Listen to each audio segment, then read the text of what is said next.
നമസ്കാരം. ലക്ഷ്യയുടെ ഓൺലൈൻ ക്ലാസ്സിലേക്ക് എല്ലാവർക്കും സ്വാഗതം.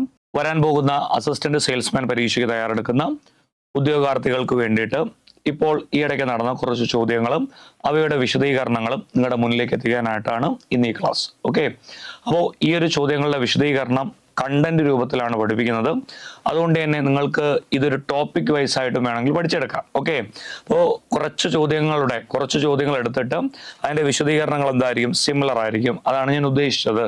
അപ്പോൾ ആദ്യമായി പഠിപ്പിക്കുന്ന ചോദ്യങ്ങളുടെ വിശദീകരണം വളരെ കൃത്യമായി നിങ്ങൾ മനസ്സിലാക്കണം. അപ്പോൾ നമുക്ക് ചോദ്യത്തിലേക്ക് കടക്കാം. എല്ലാവരെയും ഈ ഒരു സെക്ഷനിലേക്ക് സ്വാഗതം ചെയ്യുന്നു. ഓക്കെ, 2 ക്വസ്റ്റ്യൻസ് ആണ് ഞാൻ എടുത്തിരിക്കുന്നത്. ഒന്നാമത്തേത് രക്തത്തിലെ ഗ്ലൂക്കോസിന്റെ നില നിയന്ത്രിക്കുന്ന ഹോർമോണുകൾ. രണ്ടാമത്തേത് ഉറക്കത്തിന്റെയും ഉണർവിന്റെയും താളക്രമം പാലിക്കുന്നതിന് സഹായിക്കുന്ന ഹോർമോൺ ഏതാണ്? ഈ 2 ചോദ്യങ്ങളാണ് ഞാൻ എടുത്തിരിക്കുന്നത്. ടോപ്പിക്കിന്റെ പേരാണ് അന്തഃസ്രാവ്യാവസ്ഥ. ഓക്കെ, ശരീര വളർച്ചയ്ക്കും അതുപോലെ ഉപാപചയത്തിനും വളരെ അത്യാവശ്യമായ ഘടകമാണ് ഗ്രന്ഥികളും ഹോർമോണുകളും എന്ന് പറയുന്നത്, അല്ലെ? അതിൽ ഈ പറയുന്ന ഗ്രന്ഥികളെ നമുക്ക് 2ആയി തിരിക്കാൻ പറ്റും. ബഹിർസ്രവിക ഗ്രന്ഥികൾ അല്ലെങ്കിൽ കുഴലുകളുള്ള ഗ്രന്ഥികൾ, കുഴലുകളില്ലാത്ത ഗ്രന്ഥികൾ അഥവാ അന്തഃസ്രാവിക ഗ്രന്ഥികൾ. നമ്മൾ ഇന്നിവിടെ കൃത്യമാക്കാൻ പോകുന്നത് അന്തഃസ്രാവിക ഗ്രന്ഥികളെ കുറിച്ചിട്ടാണ്. ഓക്കെ, ഇവർ ഉൽപ്പാദിപ്പിക്കുന്ന ഹോർമോണുകൾ ലക്ഷ്യസ്ഥാനത്തേക്ക് എത്തിക്കാൻ അന്തഃസ്രാവിക ഗ്രന്ഥികൾക്ക് എന്തില്ല, കുഴലുകളില്ല. ഈ പറയുന്ന ഹോർമോണുകളെ ഉൽപ്പാദിപ്പിച്ച രക്തത്തിൽ കലർത്തിയാണ് എന്ത് ചെയ്യുന്നത്, ഹോർമോണുകളുടെ ഫങ്ഷനിങ്ങിന് സാധ്യമാക്കുന്നത്. അതുകൊണ്ട് തന്നെ അത്തരം ഗ്രന്ഥികളെ വിളിക്കുന്ന പേരാണ് അന്തഃസ്രാവിക ഗ്രന്ഥികൾ. ക്ലിയർ ആക്കുക. അപ്പോ അന്തഃസ്രാവിക ഗ്രന്ഥികളിൽ ആദ്യമായി പറയാൻ പോകുന്നത് തൈറോയിഡ് ഗ്രന്ഥിയെ കുറിച്ചിട്ടാണ്. ഓക്കെ, അതിന്റെ സ്ഥാനത്തെ കുറിച്ച് കൃത്യമാക്കുകയാണെങ്കിൽ കഴുത്തിന് മുന്നിൽ നമുക്കിവിടെ നമ്മുടെ കഴുത്തിന്റെ ഭാഗത്ത് ഒന്ന് ടച്ച് ചെയ്ത് കഴിഞ്ഞാൽ നമ്മൾ സംസാരിക്കുമ്പോൾ ഒരു വൈബ്രേഷൻ കേൾക്കാറുണ്ട്, അല്ലെ? ആ ഭാഗത്തിനെ വിളിക്കുന്ന പേരാണ് ഏതെന്ന് പറയുന്നത്, സ്വനപേടകം എന്ന് പറയും. ഓക്കെ, അപ്പോൾ കഴുത്തിന് മുന്നിൽ സ്വനപേടകത്തിന് താഴെ സ്ഥിതി ചെയ്യുന്ന ശലഭാകൃതിയിൽ കാണപ്പെടുന്ന ഒരു ഗ്രന്ഥിയാണ് ഏതെന്ന് പറയുന്നത്, തൈറോയിഡ് ഗ്രന്ഥി. ഓക്കെ, ആ പറയുന്ന തൈറോയിഡ് ഗ്രന്ഥി ഉൽപ്പാദിപ്പിക്കുന്ന 2 പ്രധാന ഹോർമോണുകളെ കുറിച്ച് ഞാൻ പരിചയപ്പെടുത്തി തരാം. ഒന്നാമത്തേത് തൈറോക്സിനും രണ്ടാമത്തേത് കാൽസിട്ടോണിനും. ഓക്കെ, ഈ പറയുന്ന തൈറോക്സിനെ കുറിച്ചിട്ടാണ് കുറച്ചധികം കാര്യങ്ങൾ എനിക്ക് നിങ്ങളുടെ മുന്നിലേക്ക് പരിചയപ്പെടുത്താനുള്ളത്. ഓക്കെ, അപ്പോ തൈറോക്സിൻ നമ്മുടെ ശരീരത്തിൽ ഉപാപചയം നടക്കുന്നുണ്ട്, അല്ലെ? ഇപ്പൊ നമ്മള് അരിയാഹാരങ്ങൾ കഴിക്കുന്നു, പാല്, മുട്ട, ഇറച്ചി, പയർവർഗ്ഗങ്ങൾ കഴിക്കുന്നു, അങ്ങനെ എല്ലാം കഴിക്കുകയാണ്. പക്ഷേ ഇത് ശരീര പ്രവർത്തനങ്ങൾക്ക് ആവശ്യമാണോ എന്നൊക്കെ നമ്മൾ ശ്രദ്ധിക്കണം, അല്ലെ? അപ്പൊ ഈ പറയുന്ന ഘടകങ്ങളെല്ലാം ശരീരത്തിന്റെ വളർച്ചയെ പരിപോഷിപ്പിക്കുകയാണ്, അല്ലെ? അപ്പോ ഈ ഒരു പ്രവർത്തനത്തെ വിളിക്കുന്ന പേരാണ് ഉപാപചയം. ശരീരത്തിലെ നിർമ്മിക്കാനും അതുപോലെ ശരീരത്തിലെ നിർമ്മാണ ശിഥിലീകരണ പ്രവർത്തനങ്ങളെ വിളിക്കുന്ന പേരാണ് ഉപാപചയ പ്രവർത്തനങ്ങൾ എന്ന് പറയുന്നത്. ഉപാപചയ പ്രവർത്തനങ്ങൾ നടക്കുന്നത് ഗ്രന്ഥികളുടെ സഹായത്താലാണ്. അതിൽ ഏറ്റവും സുപ്രധാന പങ്കുവഹിക്കുന്ന ഗ്രന്ഥിയാണ് തൈറോയ്ഡ് ഗ്രന്ഥി. മാത്രമല്ല അവ ഉൽപ്പാദിപ്പിക്കുന്ന ഹോർമോണായ തൈറോക്സിൻ. 4 പോയിന്റുകൾ നിങ്ങൾ ഇതിനെ കുറിച്ച് പഠിച്ചിരിക്കണം, തൈറോക്സിനെ കുറിച്ച് പഠിച്ചിരിക്കണം. പോയിന്റ് നമ്പർ 1, നമ്മുടെ ശരീരത്തിലെ ഉപാപചയ നിരക്ക് കൂടിയാലേ ശരീര പ്രവർത്തനങ്ങളും വളർച്ചയും ത്വരിതപ്പെടുകയുള്ളൂ. അതുകൊണ്ട് തന്നെ ഉപാപചയ നിരക്കിനെ ഉയർത്തുവാൻ സഹായിക്കുന്ന ഹോർമോണിന്റെ പേരാണ് ഇത്, തൈറോക്സിൻ. ക്ലിയർ ആയല്ലോ? തൈറോക്സിൻ ഉപാപചയ നിരക്ക് കൂട്ടുന്നതിലൂടെ തന്നെ ഊർജോൽപാദനം ക്രമാതീതമായി വർദ്ധിപ്പിക്കുന്നുമുണ്ട്. കുട്ടികളുടെ കാര്യം പരിശോധിക്കുകയാണെങ്കിൽ കുട്ടികളിൽ ഭ്രൂണ അവസ്ഥ മുതൽ എംബ്രിയോണിക് സ്റ്റേജ് മുതൽ ശൈശവ കാലഘട്ടം വരെ ബുദ്ധിയുടെ വളർച്ചയും വികാസത്തെയും നിയന്ത്രിക്കുന്ന ഹോർമോണും കൂടെയാണ് ഏത്, തൈറോക്സിൻ. 4ാമത്തെ പോയിന്റ്, തൈറോക്സിൻ കുട്ടികളിലെ വളർച്ചയ്ക്ക് സഹായകമാകുന്നു. ഇതാണ് തൈറോക്സിന്റെ 4 സ്പെസിഫിക്കേഷൻസ് ഇവിടെ പറഞ്ഞിരിക്കുന്നത്, സ്കൂൾ ക്ലാസ് ടെക്സ്റ്റ് ബുക്കിനകത്ത് പറഞ്ഞിരിക്കുന്നത്. ഈ ഒരു കാര്യത്തിൽ നിന്ന് തന്നെ നമുക്കൊരു കാര്യം നിർണ്ണയിക്കാൻ പറ്റും. എന്താണ് നമുക്ക് നിർണ്ണയിക്കാൻ പറ്റുന്നത്? തൈറോക്സിന്റെ ലെവല് കുറഞ്ഞു കഴിഞ്ഞാൽ എന്തൊക്കെയുണ്ടാകും? തൈറോക്സിന്റെ അളവ് കുറയുന്നതിനെ വിളിക്കുന്ന പേരാണ് ഏതെന്ന് പറയുന്നത്, ഹൈപ്പോ തൈറോയിഡിസം. കൂടുന്നതിനെ വിളിക്കുന്ന പേരാണ് ഏത്, ഹൈപ്പർ തൈറോയിഡിസം. അപ്പോൾ ഹൈപ്പോ തൈറോയിഡിസത്തിൽ 2 അവസ്ഥകൾ പഠിക്കാനുണ്ട്. ഒന്നാമത്തേതാണ് ഏതെന്ന് പറയുന്നത്, ക്രെട്ടനിസം. രണ്ടാമത്തെ അവസ്ഥയുടെ പേരാണ് ഇത്, മിക്സഡിമ. ഓക്കെ, അപ്പോൾ ഈ 2 കാര്യങ്ങളെ കുറിച്ച് പറയുകയാണ്. ക്രെട്ടനിസത്തെ കുറിച്ച് പറയുകയാണെങ്കിൽ കുട്ടികളിലെ ശാരീരിക മാനസിക വളർച്ചയ്ക്ക് അത്യാവശ്യമായ ഹോർമോണാണ് തൈറോക്സിൻ. എന്നാൽ തൈറോക്സിന്റെ കുറവ് മൂലം കുട്ടികളിലെ ശാരീരിക മാനസിക വളർച്ചയ്ക്ക് തകരാറ് സംഭവിക്കും. സംഭവിക്കുന്നു. ഈ അവസ്ഥയെ വിളിക്കുന്ന പേരാണ് ഏത്? ക്രെട്ടനിസം. അതുപോലെ മുതിർന്നവരിൽ തൈറോക്സിന്റെ അളവ് കുറഞ്ഞു കഴിഞ്ഞാൽ ഉപാപചയ നിരക്ക് എന്ത് ചെയ്യാൻ സാധ്യതയുണ്ട്? കുറയാൻ സാധ്യതയുണ്ട് അല്ലെ. ഉപാപചയ നിരക്ക് കുറഞ്ഞു കഴിഞ്ഞാൽ മന്ദത അനുഭവപ്പെടും. അതായത് സ്ലഗ്ഗിഷ് എന്ന് ഇംഗ്ലീഷിൽ പറയും. അതായത് നമുക്ക് ഒരു കാര്യവും നേരെ ചെയ്യാൻ പറ്റില്ല, ഈ പറയുന്ന ഇന്നബിലിറ്റി വരും അല്ലെ. അപ്പോൾ ആ ഒരു കണ്ടീഷനാണ് മന്ദത. അപ്പോൾ ഉപാപചയ നിരക്ക് താഴുന്നു, ഊർജോൽപാദനം കുറഞ്ഞ മന്ദതയിലേക്ക് എത്തുന്നു, ശരീരത്തിൽ പ്രവർത്തനങ്ങളൊന്നും നേരെ നടക്കാത്തത് മൂലം ശരീരഭാരം കൂടുന്നു, കലകൾക്ക് വീക്കമുണ്ടാകുന്നു, രക്തസമ്മർദ്ദം ഉയരാൻ സാധ്യതയുണ്ട്. അപ്പോൾ ഇതാണ് ഹൈപ്പോതൈറോയിഡിസം മൂലം മുതിർന്നവരിൽ ഉണ്ടാകുന്ന മിക്സഡിമയുടെ 5 ലക്ഷണങ്ങൾ അല്ലെങ്കിൽ 5 കോസുകൾ. അപ്പോൾ എന്താണ് ക്രെട്ടനിസം, എന്താണ് മിക്സഡിമ എന്ന് വളരെ തറവായി പഠിച്ചിരിക്കുക. ഓക്കെ, അടുത്തതാണ് ഹൈപ്പർ തൈറോയിഡിസം. എന്താണ് ഹൈപ്പർ തൈറോയിഡിസം? പേര് തന്നെയുണ്ട് അല്ലെ. തൈറോക്സിന്റെ അളവ് കൂടുന്ന അവസ്ഥയെ വിളിക്കുന്ന പേരാണ് ഹൈപ്പർ തൈറോയിഡിസം. അതുമായി ബന്ധപ്പെട്ട 6 കാര്യങ്ങൾ ഞാൻ പറഞ്ഞു തരാം. നമ്പർ 1, ഉപാപചയ നിരക്ക് എന്ത് ചെയ്യും? കൂടും. ഓക്കെ, അപ്പോ തൈറോക്സിന്റെ അളവ് കൂടുന്ന അവസ്ഥയെ വിളിക്കുന്ന പേരാണ് ഇത് ഹൈപ്പർ തൈറോയിഡിസം. ഓക്കെ, ഉപാപചയ നിരക്കിന് അത്യാവശ്യമായിട്ടുള്ള ഒരു ഹോർമോണാണ് തൈറോക്സിൻ. ഓക്കെ, അപ്പോൾ അത് കൂടാനും പാടില്ല, കുറയാനും പാടില്ല, ഒരു നിശ്ചിത അളവ് മാത്രം മതിയാവും അല്ലെ. ഒരു ഫാന് കറങ്ങുകയാണ്, ആ ഫാന് കറങ്ങുന്നതിന് ഒരു നിശ്ചിത ഗതികോർജം ആവശ്യമാണ്. ഓക്കെ, എന്നാൽ കറങ്ങുന്നത് അനിയന്ത്രിതമായി കഴിഞ്ഞാൽ ആ ഫാന് തകരാറിലാകാൻ സാധ്യതയുണ്ട്. അതുപോലെയാണ് മനുഷ്യ ശരീരം. പ്രവർത്തനങ്ങൾക്ക് നിശ്ചിത അളവാണ് എന്ത് ആവശ്യം? ഹോർമോണുകളായാലും ഘടകങ്ങളായാലും കൂടുവാൻ പാടില്ല. ഇവിടെ ഹൈപ്പർ തൈറോയിഡിസം എന്ന കണ്ടീഷൻ ഉണ്ടായി കഴിഞ്ഞു കഴിഞ്ഞാൽ തൈറോക്സിന്റെ അളവ് നല്ല രീതിയിൽ കൂടും. അതുപോലെ ഉപാപചയ നിരക്ക് എന്ത് ചെയ്യും? കൂടാൻ സാധ്യതയുണ്ട്. പ്രവർത്തനങ്ങൾ കൂടുമ്പോൾ ശരീര താപനില കൂടും, അതുപോലെ ഹൃദയമെടുപ്പ് കൂടും, അതുപോലെ ശരീരത്തിലെ വിയർപ്പ് കൂടും. പ്രവർത്തനങ്ങൾ കൂടുന്നതുകൊണ്ട് ശരീരഭാരം എന്ത് ചെയ്യും? കുറയും. മാത്രമല്ല നമ്മൾക്ക് ഒരു കാര്യവുമില്ലാതെ എന്ത് വരാൻ തുടങ്ങും? ദേഷ്യം വരും. ഓക്കെ, അപ്പോൾ വൈകാരിക പ്രക്ഷുബ്ധത ഉണ്ടാകാൻ കാരണം എന്തിന്റെ അളവ് കൂടുന്നതാണ്? തൈറോക്സിന്റെ അളവ് കൂടുന്നതാണ്. ആ കണ്ടീഷനെ വിളിക്കുന്ന പേരാണ് ഹൈപ്പർ തൈറോയിഡിസം. ഓക്കെ, അപ്പോൾ എന്താണ് ഹൈപ്പോ തൈറോയിഡിസം എന്ന്, എന്താണ് ഹൈപ്പർ തൈറോയിഡിസം എന്നും വളരെ വ്യക്തമായി മനസ്സിലായി അല്ലേ. ഞാൻ ഇനി അടുത്ത് പറയുന്ന കാര്യം ഈ ഇടയ്ക്ക് ചോദിച്ച ചോദ്യമാണ്. തൈറോക്സിന്റെ നിർമ്മാണത്തിന് അത്യാവശ്യമായ എലമെന്റ് ആണ് ഏതെന്ന് പറയുന്നത്? അയഡിൻ എന്ന് പറയുന്നത് അല്ലെ. അയഡിൻ തൈറോക്സിന്റെ നിർമ്മാണത്തിന് വളരെ അത്യന്താപേക്ഷിതമാണ്.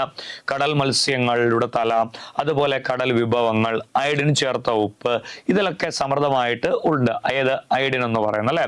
അപ്പോൾ ഈ അയഡിന്റെ അഭാവത്തിൽ തൈറോക്സിനെ ഉൽപ്പാദിപ്പിക്കണം എന്ന ശ്രമമെന്ന നിലയിൽ തൈറോയ്ഡ് ഗ്രന്ഥി അമിതമായി വളരുന്നു. ഈ അവസ്ഥയെ വിളിക്കുന്ന പേരാണ് ഏതെന്ന് പറയുന്നത്? ഗോയിറ്റർ. ഏതാണ്? ഗോയിറ്റർ. നമ്മുടെ തൊണ്ടയുടെ ഭാഗത്ത് വരും അല്ലെ. അപ്പൊ ഇതോടുകൂടി തൈറോയ്ഡ് ഗ്രന്ഥിയെ കുറിച്ചിട്ടുള്ള പ്രധാനപ്പെട്ട വിവരങ്ങളെല്ലാം കംപ്ലീറ്റ് ചെയ്തിരിക്കുകയാണ് അല്ലെ. അപ്പോൾ ഇത്രയും കാര്യങ്ങൾ വളരെ വ്യക്തമായി പഠിച്ചിരിക്കാം. സ്വനഭേടകത്തിന് താഴെ സ്ഥിതി ചെയ്യുന്നു. തൈറോയ്ഡ് ഗ്രന്ഥി ഉപാപചയ നിയന്ത്രണത്തിൽ മുഖ്യ പങ്ക് വഹിക്കുന്നു. ഇന്നിനെ ഉൽപ്പാദിപ്പിച്ചുകൊണ്ട് തൈറോക്സിനെ ഉൽപ്പാദിപ്പിച്ചുകൊണ്ട് അതിന് 4 പോയിന്റുകൾ കൃത്യമാക്കി. തൈറോക്സിന്റെ അളവ് കുറയുന്നത് ഹൈപ്പോ തൈറോയിഡിസം, കൂടുന്നത് ഹൈപ്പർ തൈറോയിഡിസം, ഹൈപ്പോതൈറോയിഡിസം മൂലം കുട്ടികളിൽ ക്രെട്ടനിസം, മുതിർന്നവരിൽ മിക്സഡിമ, ഹൈപ്പർ തൈറോയിഡിസം മൂലം ഉണ്ടാകുന്ന 6 കോസ് പറഞ്ഞു. ഇതിന്റെ നിർമ്മാണത്തിന്, തൈറോക്സിന്റെ നിർമ്മാണത്തിന് അയഡിൻ അത്യാവശ്യമാണ്. അയഡിന്റെ അഭാവത്താൽ തൈറോക്സിനെ ഉൽപ്പാദിപ്പിക്കണമെന്ന ശ്രമം എന്ന നിലയിൽ തൈറോയ്ഡ് ഗ്രന്ഥി അമിതമായി വളരുന്നു. ആ അവസ്ഥയുടെ പേരാണ് ഗോയിറ്റർ. ഓക്കെ, അപ്പോ ഈ ഒരു ഗ്രന്ഥി ഇവിടെ അവസാനിച്ചിരിക്കുകയാണ്. ഓക്കെ, അടുത്ത നിങ്ങളുടെ മുന്നിലേക്ക് പരിചയപ്പെടുത്താൻ പോകുന്ന ഗ്രന്ഥിയുടെ പേരാണ് ആഗ്നേയ ഗ്രന്ഥി അല്ലെ. അതിന്റെ ഇംഗ്ലീഷ് നാമധേയമാണ് എന്ന് പറയുന്നത് പാൻക്രിയാസ്. ഓക്കെ, അപ്പോ ഈ പറയുന്ന ആഗ്നേയ ഗ്രന്ഥിയില് ഒരു കോശ സമൂഹമുണ്ട്. ആ കോശ സമൂഹത്തെ വിളിക്കുന്ന പേരാണ് ഏതെന്ന് പറയുന്നത്? പരീക്ഷയ്ക്കൊക്കെ വരും. ആ പേരാണ് ഐലറ്റ്സ് ഓഫ് ലാംഗർഹാൻസ് എന്ന് പറയും അല്ലെ. അപ്പോ എന്താണ് ഐലറ്റ്സ് ഓഫ് ലാംഗർഹാൻസ് എന്ന് ചോദിച്ചു കഴിഞ്ഞാൽ, അപ്പൊ ആഗ്നേയ ഗ്രന്ഥിയിലെ ഒരു കോശ സമൂഹമാണ് ഏത്? Islets of Langerhans.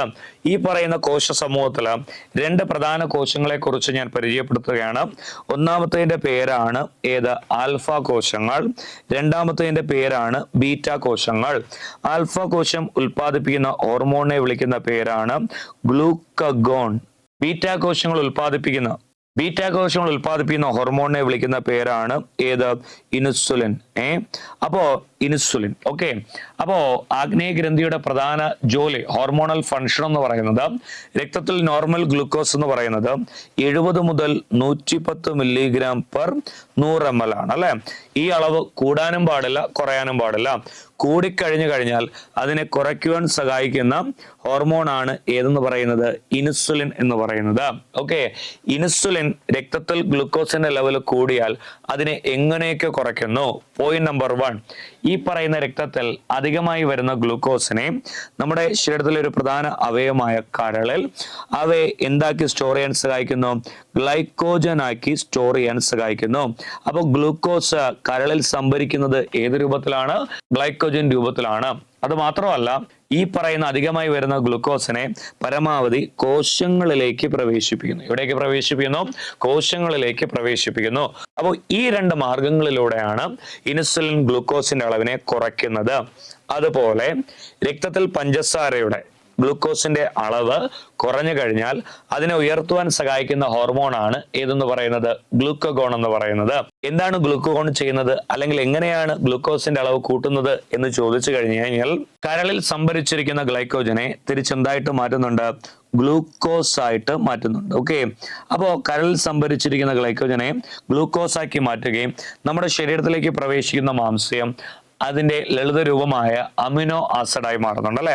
ആ അമിനോ ആസിഡിലെ കമ്പോണന്റുകളാണ് കാർബൺ, ഹൈഡ്രജൻ, ഓക്സിജൻ, നൈട്രജൻ അല്ലെ. അപ്പോ ഇതാണ് അമിനോ ആസിഡിലെ കമ്പോണന്റ് എന്ന് പറയുന്നത്, ഘടകങ്ങൾ എന്ന് പറയുന്നത്. അപ്പോ ഈ അമിനോ ആസിഡിലെ ഈ ഘടകത്തിൽ നിന്ന് നമുക്ക് എന്തിനെ നിർമ്മിച്ചെടുക്കാൻ പറ്റും? കാർബൺ, ഹൈഡ്രജൻ, ഓക്സിജൻ ചേർന്നാണ് എന്തുണ്ടാകുന്നത്? ഗ്ലൂക്കോസ് ഉണ്ടാകുന്നത്. അപ്പോൾ രക്തത്തിൽ ഗ്ലൂക്കോസിന്റെ ലെവൽ കുറയുമ്പോൾ അമിനോ ആസിഡിൽ നിന്ന് ഗ്ലൂക്കോസിനെ സമന്വയിപ്പിക്കുവാൻ അല്ലെങ്കിൽ ഉൽപ്പാദിപ്പിക്കുവാൻ സഹായിക്കുന്ന ഒരു ഹോർമോൺ ആണ് ഏത്? ഗ്ലൂക്കഗോൺ. അപ്പോൾ ആഗ്നേയഗ്രന്ഥി എങ്ങനെയാണ് ഗ്ലൂക്കോസിന്റെ അളവ് ക്രമീകരിക്കുന്നത് എന്നതിനെ കുറിച്ച് പഠിക്കുവാൻ വേണ്ടിയിട്ട് നമ്മൾ ഗ്ലൂക്കഗോണിന്റെയും ഇൻസുലിന്റെയും പ്രവർത്തനങ്ങളെ കുറിച്ച് മനസ്സിലാക്കി. ഈ ഹോർമോണുകളെ ഉൽപ്പാദിപ്പിക്കുന്ന ആൽഫ ബീറ്റ കോശങ്ങൾ ഈ പറയുന്ന ഐലറ്റ്സ് ഓഫ് ലാംഗർഹാൻസിലുണ്ട്. ആഗ്നേയഗ്രന്ഥിയിലെ കോശ സമൂഹമാണ് ഐലറ്റ്സ് ഓഫ് ലാംഗർഹാൻസ്. മാത്രമല്ല, ഈ പറയുന്ന ആഗ്നേയഗ്രന്ഥി കാണപ്പെടുന്നത്, ഞാനിപ്പോൾ വരയ്ക്കുന്നത് ആമാശയമാണ്.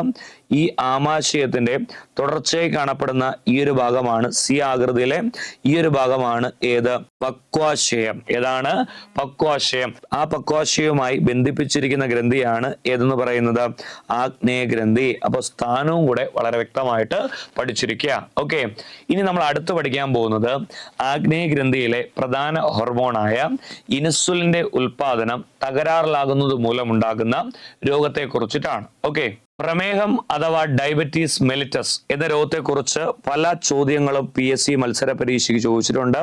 ഇനി ആ ചോദ്യങ്ങൾക്ക് ഉള്ള ഉത്തരങ്ങൾ നിങ്ങൾക്ക് ഒരിക്കലും തെറ്റാൻ പാടില്ല. ഓക്കെ, അപ്പോ പ്രമേഹം ഉണ്ടാകാൻ 2 പ്രധാന കാരണങ്ങളാണ് ഉള്ളത്. ഒന്നാമത്തേത് ഇൻസുലിനെ ഉൽപ്പാദിപ്പിക്കുന്ന സെല്ലുകളാണ് ബീറ്റാ സെല്ലുകൾ അല്ലെ. ആ ബീറ്റാ സെല്ലുകൾ തകരാറിലാകുന്നത് മൂലം എന്തുണ്ടാകാം? പ്രമേഹം ഉണ്ടാകാം. അതുപോലെ രക്തത്തില് ഇൻസുലിൻ ഉണ്ടായിട്ടും ലക്ഷ്യകോശങ്ങൾക്ക് അതിനെ ഉപയോഗിക്കാൻ കഴിയാത്തത് മൂലവും എന്തുണ്ടാകുക? പ്രമേഹം ഉണ്ടാകുക. അപ്പോൾ ഈ 2 കാരണങ്ങൾ കൊണ്ടുണ്ടാകുന്ന ഒരു രോഗാവസ്ഥയാണ് പ്രമേഹം എന്ന് പറയുന്നത്. അപ്പൊ നമുക്ക് ക്ലാസ് ആരംഭിക്കാം. ഞാൻ ആദ്യമായിട്ട് നിങ്ങളുടെ മുന്നിലേക്ക് പരിചയപ്പെടുത്താൻ പോകുന്നത് ടൈപ്പ് 1 പ്രമേഹത്തെ കുറിച്ചിട്ടാണ്. എന്താണ് ടൈപ്പ് 1 പ്രമേഹം? നമ്മുടെ ശരീരത്തിൽ നടക്കുന്ന പ്രതിരോധ പ്രവർത്തനങ്ങളുടെ ഫലമായി നമ്മുടെ സ്വന്തം ശരീരത്തിൽ തന്നെ കോട്ടം സംഭവിച്ചു കഴിഞ്ഞാൽ അത്തരം രോഗങ്ങളെ നമ്മൾ വിളിക്കുന്ന പേരാണ് സ്വയം പ്രതിരോധ രോഗം എന്ന് പറയും. ഓക്കെ, അപ്പോ ഈ പറയുന്ന സ്വയം പ്രതിരോധ രോഗത്തിന് ഉദാഹരണമാണ് ടൈപ്പ് 1 പ്രമേഹം. Point number 2 ശ്രദ്ധിച്ചോളണേ. എന്താണ് ഇവിടെ നടക്കുന്നത്? നമ്മുടെ ശരീരത്തിലെ രോഗപ്രതിരോധ ഭടന്മാരാണ് T ലിംഫോസൈറ്റുകൾ. ഓക്കെ, ആ T ലിംഫോസൈറ്റുകൾ രോഗപ്രതിരോധ ഭടന്മാരായ WBCയിലെ യോദ്ധാക്കൾ എന്ന് വേണമെങ്കിൽ വിളിക്കാം. ഓക്കെ, അപ്പോ ആ യോദ്ധാക്കളായ T ലിംഫോസൈറ്റുകൾ പ്രതിരോധം നടത്തുമ്പോൾ ചിലരുടെ ശരീരത്തിലെ പാൻക്രിയാസിലെ അല്ലെങ്കിൽ ആഗ്നേയഗ്രന്ഥിയിലെ ബീറ്റാ കോശങ്ങൾക്ക് നാശമുണ്ടാകും. ആ ബീറ്റാ കോശങ്ങളാണ് എന്തിനെ ഉൽപ്പാദിപ്പിക്കുന്നത്?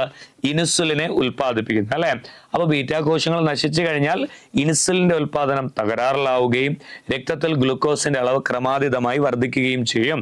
ആ കണ്ടീഷനെ വിളിക്കുന്ന പേരാണ് ടൈപ്പ് 1 പ്രമേഹം. അപ്പൊ ഇത് വരുന്നതിന് പ്രത്യേകിച്ച് പ്രായഭേദമുണ്ടോ? ഇല്ല. ഈ പറയുന്ന തരത്തിൽ കുഞ്ഞുങ്ങളിലും ഈ ഒരു അവസ്ഥ വരാം അല്ലെ. അതുകൊണ്ട് ഈ ഡയബറ്റീസിനെ വിളിക്കുന്ന ഒരു പേരാണ് ജുവനൈൽ ഡയബറ്റീസ്. പ്രതിവിധി എന്താണ്? ഒരിക്കൽ രോഗം നിർണയിച്ചു കഴിഞ്ഞാൽ ശേഷിക്കുന്ന ജീവിത കാലയളവ് മുഴുവൻ നമ്മൾ എന്ത് ഉപയോഗിക്കേണ്ടി വരും? ഇൻസുലിൻ ഉപയോഗിക്കേണ്ടി വരും. അപ്പൊ ഇതാണ് ടൈപ്പ് 1 പ്രമേഹം. ഇതൊരിക്കലും ഏതെങ്കിലും ഒരു രോഗകാരി മൂലമോ അല്ലെങ്കിൽ ഈ പറയുന്ന പോലെ ജീവിതശൈലി മൂലമോ ഉണ്ടാകുന്ന രോഗമല്ല. ചിലരുടെ ബോഡി നാച്ചുറാണ് അല്ലെ. ചിലരുടെ ശരീരത്തിലെ രോഗപ്രതിരോധ കോശങ്ങളായ ടി ലിംഫോസൈറ്റുകൾ പ്രവർത്തിക്കുമ്പോൾ അവരുടെ ശരീരത്തിലെ പാൻക്രിയാസിലെ ബീറ്റാ കോശങ്ങൾ നശിച്ചു പോകും. അങ്ങനെ ഇൻസുലിൻ ഉൽപാദനം തകരാറിലാവുകയും രക്തത്തിൽ ഗ്ലൂക്കോസിന്റെ അളവ് കൂടുകയും ചെയ്യുന്ന ആ കണ്ടീഷനെ വിളിക്കുന്ന പേരാണ് ടൈപ്പ് 1 പ്രമേഹം. നോക്കിക്കോളണേ. ടൈപ്പ് 1 പ്രമേഹം ബാധിച്ച കുട്ടികൾക്കായുള്ള സംസ്ഥാന സർക്കാർ പദ്ധതിയുടെ പേരാണ് മിഠായി. അതുകൂടെ വളരെ കൃത്യമായിട്ട് പഠിച്ചിരിക്കുക.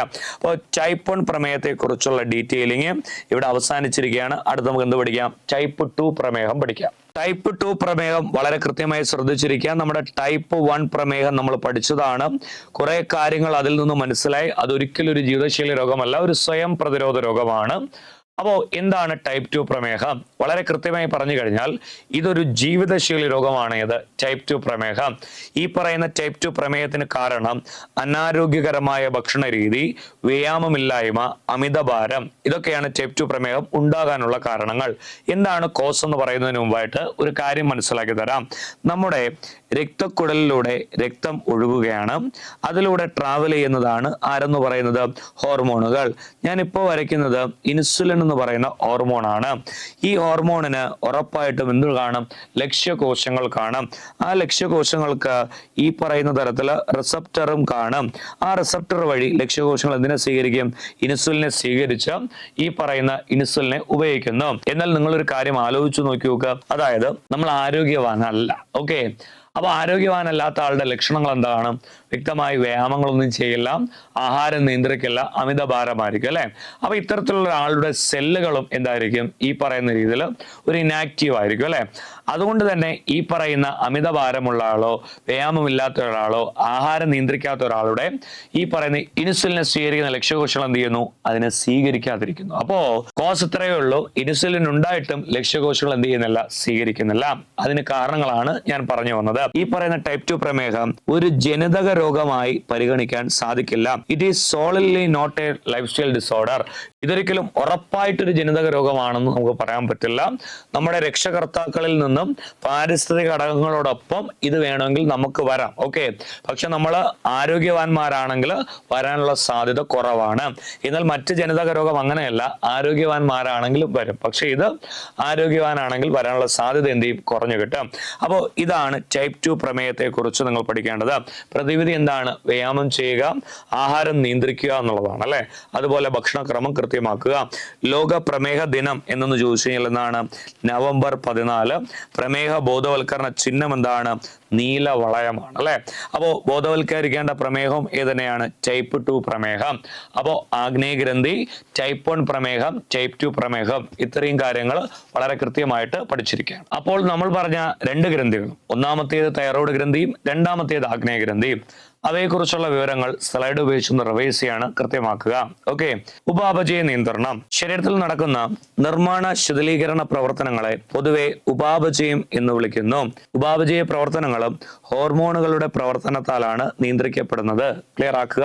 ഉപാപചയ പ്രവർത്തനങ്ങളെ നിയന്ത്രിക്കുന്ന മുഖ്യ അന്തസ്രാവി ഗ്രന്ഥിയാണ് ഏതെന്ന് പറയുന്നത്?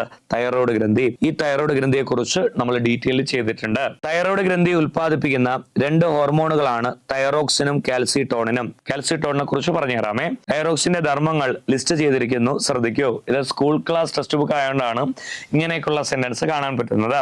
ഒന്നാമത്തേത് ഊർജോൽപാദനം വർദ്ധിപ്പിക്കുന്നു, ഉപാപചയ പ്രവർത്തനങ്ങളുടെ നിരക്ക് ഉയർത്തുന്നു, ഭ്രൂണാവസ്ഥയിലും ശൈശവാവസ്ഥയിലും മസ്തിഷ്ക വളർച്ചയും വികാസവും ത്വരിതപ്പെടുത്തുന്നു, കുട്ടികളിലെ ശരീര വളർച്ച നിയന്ത്രിക്കുന്നു. തൈറോക്സിന്റെ അളവ് കുറയുന്ന അവസ്ഥയെ വിളിക്കുന്ന പേരാണ് ഹൈപ്പോതൈറോയിഡിസം. ഓക്കെ. തൈറോക്സിന്റെ ഉൽപാദനം കുറയുന്ന അവസ്ഥയാണിത്. ഭ്രൂണാവസ്ഥയിലോ ശൈശവാവസ്ഥയിലോ തൈറോക്സിന്റെ ഉൽപാദന കുറവ് മൂലം ശരിയായ ശാരീരിക മാനസിക വളർച്ച തടസ്സപ്പെടും. ഈ അവസ്ഥയാണ് ക്രെട്ടൻ ഹൈപ്പർടൈനിസത്തിന് കാരണം. ക്ലിയർ ആക്കുക. മുതിർന്നവരിൽ തൈറോക്സിന്റെ തുടർച്ചയായ കുറവ് മിക്സഡിമ എന്ന അവസ്ഥയ്ക്ക് കാരണമാകും. അപ്പോൾ മിക്സഡിമയുടെ ലക്ഷണങ്ങളെ കുറിച്ച് പറയുകയാണെങ്കിൽ കുറഞ്ഞ ഉപാപചയ നിരക്ക്, മന്ദത, ശരീരഭാരം കൂടുക, ഉയർന്ന രക്തസമ്മർദ്ദം, ശരീരകലകളുടെ വീക്കം എന്നിവയാണ് ഇതിന്റെ പ്രധാന ലക്ഷണങ്ങൾ. ഇവിടെ ക്രിട്ടനിസം ബാധിച്ച കുട്ടിയുടെ ഫിഗർ കൊടുത്തിട്ടുണ്ട്, അതുപോലെ മിക്സഡിമ ബാധിച്ച ആളുടെ ഫിഗറും കൊടുത്തിട്ടുണ്ട്. ഓക്കെ, അത് മനസ്സിലാക്കുക. അടുത്തതാണ് ഹൈപ്പർ തൈറോയിഡിസം. തൈറോക്സിന്റെ ലെവൽ കൂടുന്ന അവസ്ഥ. തൈറോക്സിന്റെ തുടർച്ചയായ അമിതോൽപാദനം മൂലം തൈറോക്സിൻ സ്വാധീനിക്കുന്ന ജീവൽ പ്രവർത്തനങ്ങൾ ത്വരിതഗതിയിലാകുന്ന അവസ്ഥയാണിത്. ഉയർന്ന ഉപാപചയ നിരക്ക്, കൂടിയ ശരീര താപനില, കൂടുതൽ വിയർപ്പ്, കൂടിയ ഹൃദയമിടിപ്പ്, ശരീരഭാരം എന്ത് ചെയ്യുന്നു? കുറയുന്നു. അപ്പോ വിയർപ്പ്, ശരീര താപനില, ഉപാപചയ നിരക്ക്, ഹൃദയമിടിപ്പ് ഇതെല്ലാം കൂടുന്നു, ഭാരം എന്ത് ചെയ്യുന്നു? കുറയുന്നു. വൈകാരിക പ്രക്ഷുബ്ധത എന്നിവയാണ് ഇതിന്റെ പ്രധാന ലക്ഷണങ്ങൾ എന്ന് പറയുന്നത്. ഹൈപ്പർ തൈറോയിഡിസത്തെ കുറിച്ചുകൂടെ കൃത്യമാക്കി പഠിച്ചിരിക്കാം. ഇനി നമുക്ക് ആഗ്നേയഗ്രന്ഥിയെ കുറിച്ച് നോക്കാം. ഈ ഒരു ഫിഗറിൽ ഈ കാണുന്ന ഭാഗമാണ് ഏതെന്ന് പറയുന്നത്? പക്വാശയം. ഓക്കെ, ആഗ്നേയഗ്രന്ഥിയിലെ കോശ സമൂഹമാണ് ഈ ഒരു ഭാഗം. അതിനെയാണ് ഐലറ്റ്സ് ഓഫ് ലാംഗർഹാൻസ് എന്ന് പറയുന്നത്. അതില് ഈ പറയുന്ന ഐലറ്റ്സ് ഓഫ് ലാംഗർഹാൻസില് ആൽഫ കോശങ്ങളെക്കാൾ കൂടുതൽ ആരാണ്? ബീറ്റ കോശങ്ങളാണ്. അതുകൂടെ വളരെ കൃത്യമായിട്ട് ഈ ഒരു പിക്ചറിൽ നിന്ന് പഠിച്ചിരിക്കുക. ഗ്രന്ഥിയുടെ സ്ഥാനം, അതുപോലെ സെൽസിന്റെ കോൺസെൻട്രേഷനെ കുറിച്ചുകൂടെ. ഓക്കെ, ആഗ്നേയഗ്രന്ഥിയുടെ സ്ലൈഡിലേക്ക് വന്നു കഴിഞ്ഞാൽ ആമാശയത്തിന്റെ തുടർച്ചയായ പക്വാശയത്തിലേക്ക് ബന്ധിപ്പിക്കപ്പെട്ട ഗ്രന്ഥിയാണ് പാൻക്രിയാസ് അല്ലെങ്കിൽ ആഗ്നേയഗ്രന്ഥി. ഈ ഗ്രന്ഥിയിലെ ഐലറ്റ്സ് ഓഫ് ലാംഗർഹാൻസ് എന്ന കോശ സമൂഹത്തിലെ ബീറ്റ കോശങ്ങൾ ഇൻസുലിൻ എന്ന ഹോർമോണും ആൽഫ കോശങ്ങൾ ഗ്ലൂക്കഗോൺ എന്ന ഹോർമോണും ഉൽപ്പാദിപ്പിക്കുന്നു. ഈ പറയുന്ന സ്ലൈഡിൽ നമ്മുടെ ഹോർമോണുകളുടെ ഫംഗ്ഷൻ കൊടുത്തിട്ടുണ്ട്, നോക്കിക്കോളാം. ഇൻസുലിൻ എങ്ങനെയാണ് രക്തത്തിലെ ഗ്ലൂക്കോസിന്റെ ലെവലിനെ കുറയ്ക്കുന്നത്? ഗ്ലൂക്കോസിനെ കോശങ്ങളിലേക്ക് പ്രവേശിപ്പിക്കുന്നു. കരളിലും പേശികളിലും വെച്ച് ഗ്ലൂക്കോസിനെ ഗ്ലൈക്കോജൻ ആക്കി മാറ്റുന്നു. അതുപോലെ ഗ്ലൂക്കഗോൺ എങ്ങനെയാണ് രക്തത്തിലെ ഗ്ലൂക്കോസിന്റെ ലെവൽ കൂട്ടുന്നത്? കരളിൽ സംഭരിച്ചിരിക്കുന്ന ഗ്ലൈക്കോജനെ ഗ്ലൂക്കോസ് ആക്കി മാറ്റുന്നു. അതുപോലെ അമിനോ ആസിഡുകളിൽ നിന്ന് ഗ്ലൂക്കോസിനെ നിർമ്മിക്കുന്നു. അപ്പോൾ ഈ ഒരു സ്ലൈഡിലൂടെ ഈ രണ്ട് ഹോർമോണുകളുടെ പ്രവർത്തനം നിങ്ങൾക്ക് മനസ്സിലാക്കാൻ സാധിക്കും. ഈ ഒരു സ്ലൈഡിൽ നമ്മൾ രക്തത്തിന്റെ ഗ്ലൂക്കോസിന്റെ അളവുമായി ബന്ധപ്പെട്ട ഒരു കാര്യമാണ് പറയുന്നത്. രക്തത്തിൽ ഗ്ലൂക്കോസിന്റെ അളവ് 70 മുതൽ 110 മില്ലിഗ്രാം പെർ 100 ml കാണാതെ പഠിച്ചോളാം. രക്തത്തിൽ ഗ്ലൂക്കോസിന്റെ അളവ് കൂടിക്കഴിഞ്ഞു കഴിഞ്ഞാൽ ഗ്ലൂക്കഗോണിന്റെ ഉൽപ്പാദനം എന്ത് ചെയ്യും? കുറയും. ഇൻസുലിന്റെ ഉൽപ്പാദനം എന്ത് ചെയ്യും? കൂടും. ഓക്കെ, ഗ്ലൂക്കഗോണിന്റെ ഉൽപ്പാദനം എന്ത് ചെയ്യും? കുറയും. ഇൻസുലിന്റെ ഉൽപ്പാദനം കൂടും. കാരണം ഇൻസുലിനാണ് ഗ്ലൂക്കോസിന്റെ അളവിനെ കുറയ്ക്കുവാൻ സഹായിക്കുന്നത്. ഇനി ഗ്ലൂക്കോസിന്റെ അളവ് കുറയുകയാണെങ്കിൽ ഗ്ലൂക്കഗോണിന്റെ ഉൽപ്പാദനം കൂടും, ഇൻസുലിന്റെ ഉൽപ്പാദനം കുറയും. ഈ ഒരു സ്ലൈഡിൽ നിന്ന് ആ ഒരു ഹോർമോണിന്റെ ഫംഗ്ഷൻ കൃത്യമായിട്ട് പഠിച്ചിരിക്കുക. അപ്പോൾ ഇൻസുലിന്റെ തകരാറ് മൂലം ഉണ്ടാകുന്ന രോഗത്തെ കുറിച്ച് നമ്മൾ മനസ്സിലാക്കിയിരുന്നു. ഏതാണ്? പ്രമേഹമാണ് അല്ലെ. ഇൻസുലിന്റെ ഉൽപ്പാദനത്തിൽ ഉണ്ടാകുന്ന തകരാറാണ് ടൈപ്പ് 1 പ്രമേഹത്തിന് കാരണം. ശ്വേതരക്താണുക്കളായ ടി ലിംഫോസൈറ്റുകൾ പാൻക്രിയാസിലെ ബീറ്റ കോശങ്ങളെ നശിപ്പിക്കുന്നതാണ് ഇതിന് കാരണം. ഓക്കെ, അതുപോലെ ആവശ്യമായ അളവിൽ ഇൻസുലിൻ നൽകുകയാണ് ചികിത്സ. ഓക്കെ, അപ്പോൾ പ്രമേഹത്തെ കുറിച്ച് നമുക്ക് പറയാം. ഇൻസുലിന്റെ തകരാറ് ലക്ഷ്യകോശങ്ങൾക്ക് ഇൻസുലിൻ ഉണ്ടായിട്ടോ അതിനെ ഉപയോഗിക്കാൻ കഴിയാത്തതോ മൂലം ഉണ്ടാകുന്ന പ്രമേഹം. അതിന്റെ ആ ടെക്സ്റ്റ് ബുക്കിലെ കാര്യങ്ങൾ നമുക്ക് കൃത്യമായിട്ട് രേഖപ്പെടുത്താം. ഇൻസുലിന്റെ ഉൽപാദനത്തിൽ ഉണ്ടാകുന്ന തകരാറാണ് ടൈപ്പ് 1 പ്രമേഹത്തിന് കാരണം. അതിന്റെ പോയിന്റുകളിലോട്ട് വന്നു കഴിഞ്ഞാൽ ശ്വേതരക്താണുക്കളായ ടി ലിംഫോസൈറ്റുകൾ പാൻക്രിയാസിലെ ബീറ്റ കോശങ്ങളെ എന്ത് ചെയ്യുന്നു? നശിപ്പിക്കുന്നതാണ് ഇതിന് കാരണം. ആവശ്യമായ അളവിൽ ഇൻസുലിൻ നൽകുകയാണ് ചികിത്സ. എന്നാൽ ടൈപ്പ് 2 പ്രമേഹത്തിലോട്ട് വരുമ്പോൾ ലക്ഷ്യകോശങ്ങൾക്ക് ഇൻസുലിനെ ഉപയോഗിക്കാൻ കഴിയാത്തതാണ് ടൈപ്പ് 2 പ്രമേഹത്തിനുള്ള കാരണം എന്ന് പറയുന്നത്. പൊണ്ണത്തടിയും അതുപോലെ ജീൻ തകരാറും ഈ രോഗത്തിന് കാരണങ്ങളാണ്. ഞാൻ പറഞ്ഞതുപോലെ ജനറ്റിക്സ്, ഇപ്പോ അച്ഛനുണ്ടെങ്കിൽ നമുക്ക് വരാനുള്ള സാധ്യതയുണ്ട്. പക്ഷെ നമുക്ക് ആരോഗ്യവാനാണെങ്കിൽ ഒരു പരിധി വരെ റെസിസ്റ്റ് ചെയ്യാൻ പറ്റും. അതാണ് ഞാനൊരു കീ പോയിന്റ് ആയിട്ട് അവിടെ പറഞ്ഞത്. വ്യായാമവും അതുപോലെ ആഹാര നിയന്ത്രണവും ആവശ്യമെങ്കിൽ മരുന്നുകളുടെ ഉപയോഗവും ഈ പറയുന്ന രോഗാവസ്ഥ എന്ത് ചെയ്യാൻ പറ്റും? നിയന്ത്രിക്കാൻ പറ്റും.